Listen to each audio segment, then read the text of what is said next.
नमस्कार साथियों, वेलकम। स्वागत है एक बार फिर से आप सभी का आर्य जंक्शन पर। मैं हूं घनश्याम। तो चलिए शुरुआत करते हैं दिनांक 3 अगस्त 2025 के करंट अफेयर्स की। जून और जुलाई दोनों महीनों की जो पीडीएफ है, हिंदी और इंग्लिश दोनों में आपको अवेलेबल है हमारे टेलीग्राम चैनल पर। तो वहां जाकर के आप जो है उस पीडीएफ का लाभ उठा सकते हैं। और अब ये कंटिन्यू कर लीजिए आप कि अगस्त से आप 1 तारीख से ही जो है पूरे करंट रेगुलर देखें, क्योंकि एक रिवीजन आप करंट अफेयर्स की क्लास देखते समय कर सकते हैं और फिर बाद में जब आप पीडीएफ पढ़ें तो एक रिवीजन आपका वहां पर हो जाएगा, और जब आपको कंप्लीट पीडीएफ मिलती है तो तीसरा रिवीजन आप वहां कर सकते हैं। तो शुरुआत करते हैं आज की कक्षा की। उससे पहले आरए जंक्शन पर आप सभी के लिए हमारे प्रीवियस ईयर पेपर का एक कोर्स है जो आपको बताता है कि आरपीएससी किस ट्रेंड पर क्वेश्चंस पूछ रहा है। तो उसका बेनिफिट आप ले सकते हैं। हमारी एप्लीकेशन भी है टेलीग्राम एंड्रॉइड पर, तो उसको भी आप डाउनलोड करके वहां से इस कोर्स को ज्वाइन कर सकते हैं। चलिए तो शुरुआत करते हैं। सबसे पहले बात करेंगे हम हमारा जो दिल्ली मुंबई इंडस्ट्रियल कॉरिडोर है उसके रिलेटेड एक सेक्शन के बारे में। तो हमारा जो पाली मारवाड़ है उस क्षेत्र में एक नया इंडस्ट्रियल रीजन बनाया जा रहा है, निवेश क्षेत्र बनाया जा रहा है, और उसको एक तरह से ट्विन सिटी का नाम दिया जा रहा है। और इसके लिए पहली फेज की राशि हाल ही में राजस्थान सरकार के द्वारा जारी की गई है। तो इस पर थोड़ा सा विस्तार से बात करते हैं। National industrial corridor development programme ये एक शुरू किया गया था, जिसके अंतर्गत बहुत से जो है इंडस्ट्रियल कॉरिडोर्स पर काम किया जा रहा है, जिसमें से एक प्रमुख है दिल्ली मुंबई इंडस्ट्रियल कॉरिडोर। तो ये आपके इकोनॉमिक रिव्यू में भी कवर्ड रहा है, ठीक है। इसके दो अलग अलग क्षेत्रों को हम यहाँ डेवलप कर रहे हैं, एक हमारा अलवर क्षेत्र में है और दूसरा हमारे मारवाड़ क्षेत्र में, ठीक है। तो जो मारवाड़ वाला जोधपुर पाली मारवाड़ निवेश क्षेत्र है, जिसको हम ट्विन सिटी बोल रहे हैं, क्योंकि जोधपुर और पाली दोनों क्षेत्रों को ये डेवलप करेगा, दोनों के ही एरिया को डेवलप करके, और एक इंडस्ट्रियल रीजन बनाया जाएगा जो अलग अलग माध्यमों से जो है अलग अलग स्थानों से जुड़ा होगा, ताकि इस क्षेत्र से निर्यात की जो भी संभावनाएं हैं उनको वास्तविक धरातल पे उतारा जा सके। तो दिल्ली मुंबई इंडस्ट्रियल कॉरिडोर के तहत इसे डेवलप करने का काम कर रही है रिको। दरअसल इसके लिए एक स्पेशल पर्पज व्हीकल बनाया गया है जिसके अंतर्गत ये काम चल रहा है, और पहले फेज के लिए 465 करोड़ रुपए इसमें जारी कर दिए गए हैं, ठीक है। तो ईपीसी जो है उस बेसिस पर इसको आपका तैयार किया जा रहा है, ठीक है, बनाया जा रहा है। और इसमें पहले सबसे पहले काम होगा बेसिक इंफ्रास्ट्रक्चर का डिजाइनिंग, उसके साथ कंस्ट्रक्शन, कमिश्निंग और इंफ्रा के ऑपरेशन और मेंटेनेंस, ये सारी चीजें इसके अंतर्गत सम्मिलित है। लगभग 7500 करोड़ रुपए के निवेश की इसमें संभावना है। तो ये तो बेसिक इंफ्रा के लिए पैसा जारी किया गया है। इसके अलावा बड़ी बड़ी कंपनीज के द्वारा भी यहाँ पर निवेश किए जाने का आगे प्रावधान है। इससे लगभग 40,000 से ज्यादा लोगों को रोजगार मिलने की संभावना है। तो बहुत से एरियाज है जिनमें ये काम करता है, खास करके चाहे आपके माइनिंग का सेक्टर हो, इसके अलावा आपका जो एनर्जी सिक्योरिटी से रिलेटेड, चाहे वो आपका ऑयल एंड गैस प्रोडक्शन हो, उसके अलावा आपकी जो सोलर एनर्जी है उसका डेवलपमेंट हो, ये सारी चीज़ें यहाँ पर डेवलप करें। इसके अलावा हैंडीक्राफ्ट्स के भी बहुत सारे ऑप्शंस हमारे पास हैं। एग्रीकल्चर सेक्टर में भी आप प्रोसेसिंग के सेक्टर में देख सकते हैं कि जो मारवाड़ सेक्टर में जो उपजें हमको मिलती है उन उपज को हम प्रोसेसिंग के साथ में आगे यहाँ से बढ़ा सकते हैं। तो कुल मिलाकर के जो भी नियर बाई आपके बंदरगाह हैं, जो भी नियर बाई आपके जो फॉरेन भेजे जाने वाले जितने भी हमारे जो सामान को भेजे जाने के लिए जितने भी बंदरगाह या ऐसे स्थान हैं जो इंडस्ट्रियल एरिया के रूप में देखे जाते हैं, उनसे कनेक्टिविटी बढ़ाने की कोशिश की जाएगी, चाहे वो रोड हो, रेल हो या फिर बाई एयर हो, ठीक है। चलिए तो आगे बढ़ते हैं दोस्तों। अंतर्राष्ट्रीय क्रिकेटर पंकज सिंह और मेघा गौड़, इन दोनों को मेंटोर बनाया गया है। तो आरसीए के द्वारा जो कोच हैं उन पर भी वरीयता देते हुए मेंटर्स को स्थापित किया गया है यहाँ पर। तो दो लोग हैं। एडॉक कमेटी जो थी आरसीए की, उसने पुरुष टीमों के लिए मेंटोर बनाया है किसको? पंकज सिंह को। और महिला टीमों के लिए मेंटर बनाया है मेघा गौड़ को। ये दोनों नाम आप याद कर लेना। पहली बार मेंटोर की नियुक्ति हो रही है। तो राजस्थान में जितनी भी, चाहे वो अंडर 15 हो, 17 हो, 19 हो या फिर सीनियर टीम हो, उन सभी के लिए यहाँ पर क्या किया गया है? मेंटर्स बनाए गए हैं। उत्तर प्रदेश में जन्मे हुए पंकज सिंह जो है ये 2018 में रणजी ट्रॉफी में 400 विकेट लेने वाले पहले सीम गेंदबाज थे, ठीक है। सीमर जिनको बोलते हैं हम। तो गेंदबाजी का एक स्टाइल होता है जिसमें गेंदबाज बॉल को इस तरह से गिराता है कि बॉल बहुत ज्यादा एडवांस उछाल लेकर के और बल्लेबाज तक पहुंचती है, ठीक है। तो राजस्थान रॉयल्स और रॉयल चैलेंजर्स बेंगलुरु के लिए खेल चुके हैं। इसके अलावा इनको बॉर्डर गावस्कर ट्रॉफी के लिए भी इंटरनेशनल लेवल पर चुना गया था, हालांकि ये खेल नहीं पाए थे, ठीक है।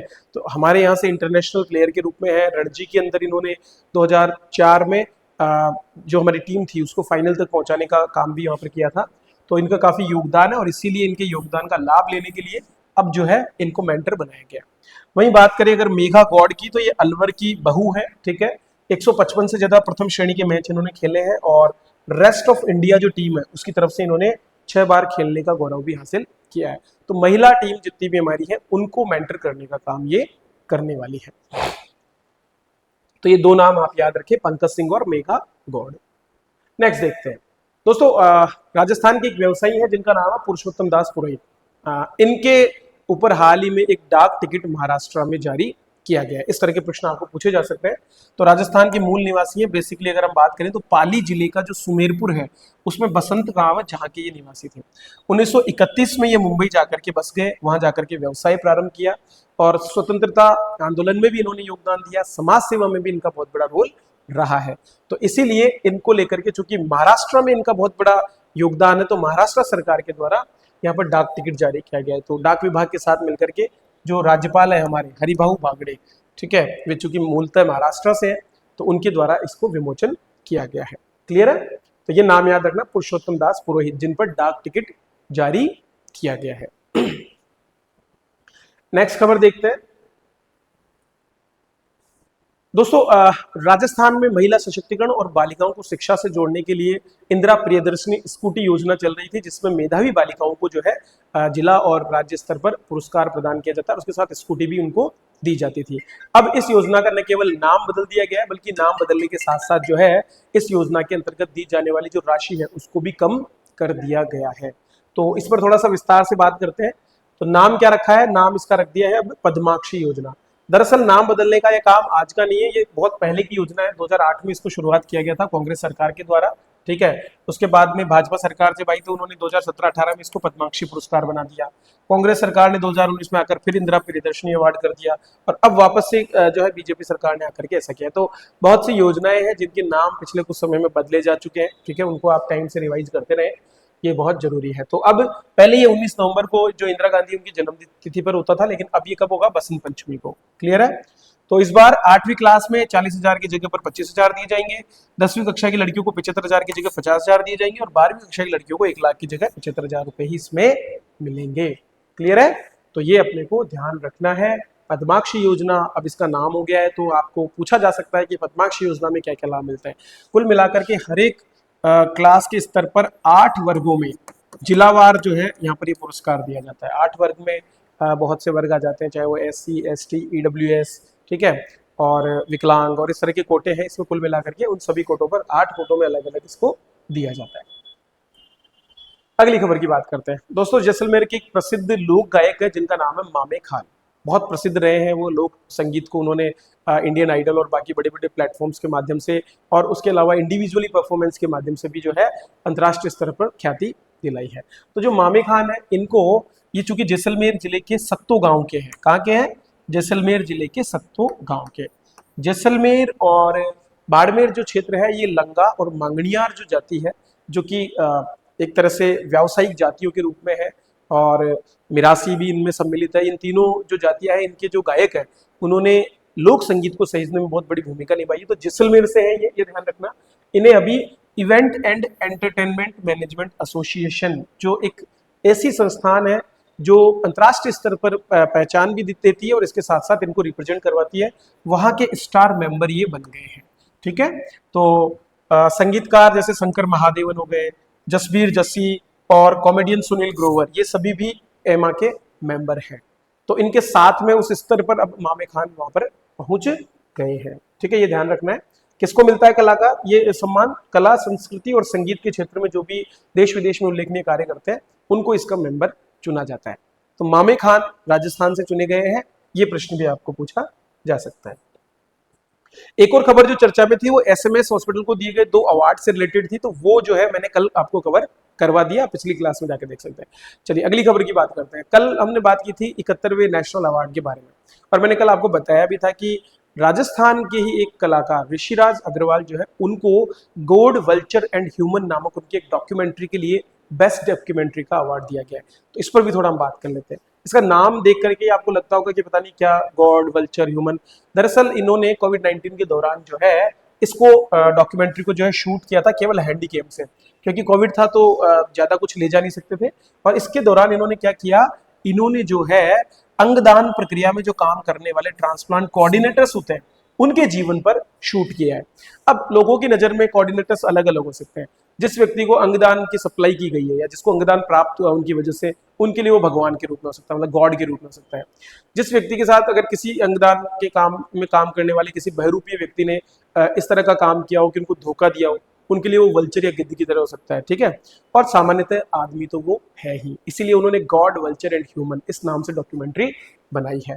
तो इनका नाम है ऋषिराज अग्रवाल, इनको बेस्ट डॉक्यूमेंट्री का अवार्ड मिला है। डेफिनेटली 100% ये प्रश्न आपके पूछा जाएगा आने वाले एग्जाम्स में, तो आप देख लेना किसी न किसी एग्जाम में आपको ये प्रश्न मिलने वाला है। चलिए नेक्स्ट आगे बढ़ते हैं।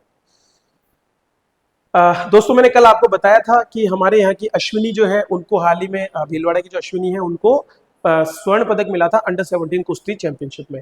इसी प्रतियोगिता में राजस्थान के नीम का थाना के गणेश्वर गांव जो है, तो पहले सीकर का हिस्सा था, तो अब गणेश्वर गांव जो है उसकी कोमल वर्मा है, जिनको इसी प्रतियोगिता में 49 किलोग्राम वर्ग में कांस्य पदक जो है मिला है। तो दो नाम आप ऐड कर लीजिए, एक आपका अश्विनी हो गया और दूसरा नाम आपका कोमल वर्मा हो गया। कोमल का चयन अब बहरीन में होने वाली जो विश्व यूथ गेम्स है उनके लिए भी हुआ है। अब तक ये 5 गोल्ड, 3 रजत और 3 कांस्य जीत चुकी है। अगर भारत की टीम की बात करें तो पूरी टीम ने कुल मिलाकर के 2 स्वर्ण, 3 रजत और 1 कांस्य के साथ 6 पदक जीते और 151 अंकों के साथ में चैंपियंस ट्रॉफी जीती, मतलब पहले स्थान पर रही है भारतीय टीम, ये ध्यान रखना है, ठीक है। अगर बात करें तो रचना और अश्विनी विष्णु ने 65 किलोग्राम में स्वर्ण जीते, मोनी, काजल और यशिता ने रजत पदक जीते और कोमल वर्मा ने यहाँ पर कांस्य पदक जीता है। तो राजस्थान के 2 प्लेयर हैं टोटल 6 में से जिन्होंने यहाँ पर पदक जीते। चलिए अगली खबर देखते हैं। नौसेना में हाल ही में एक नियुक्ति हुई, सह नौसेना अध्यक्ष के रूप में संजय वात्सायन जो है उनको चुना गया है। तो वाइस एडमिरल है संजय वात्सायन, जिनको 1 अगस्त 2025 को नौसेना का 47वां सह नौसेना अध्यक्ष या vice chief of naval staff नियुक्त किया गया है। ये गनरी मतलब जो बंदूकों का प्रयोग किया जाता है हमारे जितने भी जो नेवल शिप्स होते हैं उनके ऊपर, उसमें और मिसाइल प्रणालियों में काफी विशेषज्ञ है। लगभग 3 दशक का इनका करियर हो चुका है। एकीकृत रक्षा स्टाफ मुख्यालय में deputy chief of integrated defence staff भी ये रह चुके हैं, ठीक है। इसके अलावा DCIDS में भी इन्होंने काम किया है। जो हमारी तीनों सेनाएं हैं उनके बीच में समन्वय, स्वदेशीकरण, बल संरचना, इन सब में भी इनकी भूमिका है। मेन इनका नाम है, नाम आपको याद होना चाहिए, संजय वात्सायन नए नौसेना के उप प्रमुख बन गए। नेक्स्ट आगे बढ़े, चलिए आगे बात करते हैं। तो लगातार डिफेंस के सेक्टर में हम कुछ ना कुछ डेवलपमेंट कर रहे हैं और हाल ही में हमारी एक प्राइवेट कंपनी जो जिंदल जो है उसके द्वारा एक नया प्लेटफॉर्म विकसित किया गया है, जो हमारे विभिन्न प्रकार के जो वॉर आर्म्स है या फिर जिनको कह सकते हैं कि जो इक्विपमेंट्स है, चाहे वो हमारे प्लेन्स हो सकते हैं, चाहे वो हमारे टैंक्स हो सकते हैं या बिल्डिंग्स हो सकती है, उन सभी को एक तरह के सुरक्षा कवच के रूप में एक नया आर्म्ड हथियार जो है सप्लाई करने वाला है, उसका विकास उसने किया है। तो उस पर हम थोड़ा सा चर्चा करते हैं। तो जिंदल डिफेंस जो है उसके द्वारा एक TITUS 100G नाम की AI सक्षम हार्ड किल सिस्टम को इन्होंने डेवलप किया है। AI बेस्ड है, तो मतलब ये क्या करता है कि अपने आसपास के एनवायरनमेंट से इंटरेक्शन करता है और आने वाला थ्रेट, बेसिकली जो किसी गन से फायरिंग की जा रही है, अगर 7.62 mm और 12.7 mm की कैलिबर जो बंदूकें होती है, उनसे जो भी कोई फायरिंग या कुछ आ रहा है तो उसको ये पता भी करेगा और उसको क्या करेगा, नष्ट करेगा या उनसे बचाव करने का काम करेगा। तो टाइटस 100G ये इसका नाम है। इसमें एक कृत्रिम बुद्धिमत्ता इंजन लगा हुआ है जो सिस्टम को वास्तविक समय में खतरों का पता लगाने, ट्रैक करने, वर्गीकृत करने और उनसे निपटने में सक्षम बनाता है। तो टाइटस 100G एक प्रकार का क्या है, AI सक्षम हार्ड किल सिस्टम है, ठीक है। तो बंदूक से कोई अगर हमला करता है उसको ये देख करके और उसको क्या कर सकता है, नष्ट कर सकता है। तो इसमें एक कवच भेदी राउंड लगा हुआ है और भारी मशीन गन फायर इसमें है। तो न केवल वो उन जहां से भी ये फायरिंग हो रही है उसको नष्ट करेगा, बल्कि खुद की भी सुरक्षा करेगा जिस भी जगह पर इसको डिप्लॉय किया जाएगा। एक तरह की जियो फेंसिंग भी इसमें है, ठीक है। तो जियो फेंसिंग का मतलब है कि हथियार केवल पूर्व अधिकृत क्षेत्रों के भीतर ही संचालित होगा। मतलब जब मान लो उसको आपने कहीं पर डिप्लॉय किया है तो वो एक रेंज तक, जहां तक उसकी रेंज सिक्योरिटी, मान लीजिए कि हमने 100 मीटर का सिक्योरिटी रेंज बनाया है, तो उस 100 मीटर से बाहर कभी भी नहीं निकलेगा। उस 100 मीटर के दायरे में रहकर ही वो फायरिंग करेगा या वहां पर सुरक्षा देने का काम करेगा, ताकि आम जन या किसी नॉर्मल व्यक्ति को इससे कोई नुकसान ना पहुंचे, ठीक है, तो ये हो गया। ऐसी और भी है, जैसे इजराइल ने ट्रॉफी और रूस ने अफगानिट जो है इस तरह की यूनिट्स बनाई है, वैसे ही भारत ने भी अपनी टाइटस 100G जिंदल डिफेंस के माध्यम से बनाई है। नेक्स्ट देखते हैं दोस्तों, भारत लगातार स्पेस मिशन पर काम कर रहा है और इसी क्रम में आने वाले भविष्य के मंगल या चंद्रमा पे जाने वाले जो हमारे मिशन होंगे उनमें कैसे हम रहेंगे या वहां पर कैसे हम सेटल होंगे उसको देखने के लिए लद्दाख में एक नए मिशन की शुरुआत इसरो के द्वारा की गई है, जिसका नाम है होप मिशन। ठीक है, तो हाई एल्टीट्यूड पर जो है हमारा किस तरह से रहना है या किस तरह से हम काम कर पाएंगे उसके लिए इसे बनाया गया है। तो लद्दाख में एक एनालॉग मिशन यहाँ पर शुरू किया इसरो ने। एनालॉग मिशन मतलब एक तरह से कह सकते हैं कि नकल वाला मिशन है, मतलब उस तरह का एनवायरनमेंट देने की कोशिश आपको की जाती है जैसे में आप रियल टाइम में वहां जाकर के रहेंगे। तो अगर हम मंगल पे बात करें तो वहां बहुत ज्यादा ठंड है, बहुत ज्यादा जो है वहां पर आपको अल्ट्रावायलेट रेज का सामना करना पड़ेगा, या फिर हम कह सकते हैं कि वहाँ हार्ड लाइफ जो है वो आपको देखने को मिलेगी। तो उससे निपटने के लिए लद्दाख की सोकर घाटी है, क्या नाम है, सोकार घाटी। अब आप तय सो तो नहीं बोल सकते इसको, तो तय साइलेंट हो जाता है, इसलिए हम क्या बोलेंगे, सोकर घाटी। जैसे कि एक लेक है सोमरिरी,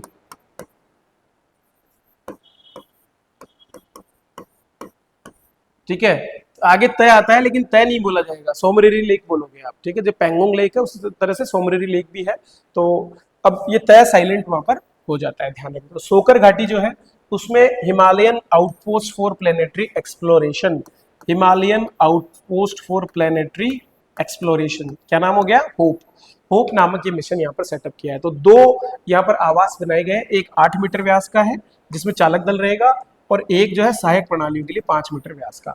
तो मैंने पीछे जो आपको दिखाए थे उसी टाइप के गोल गोल से दो राउंड शेप में इस तरह के आवास वहां पर बनाए गए हैं।